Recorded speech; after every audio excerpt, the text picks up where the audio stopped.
0點過7分12秒，客廳靜到剩返嗰盞燈喺度守夜，除咗有啲光，我都講唔清佢到底有乜用。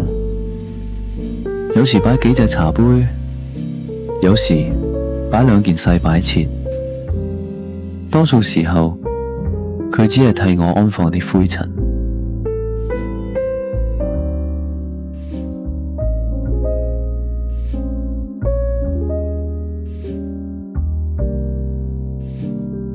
唔記得由幾時開始，我開始鍾意啲睇落去冇乜用嘅嘢。冇用，咁即係話唔需要刻意去用。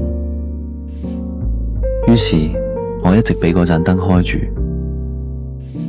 光唔算好亮，好似一口氣吊喺空氣入邊。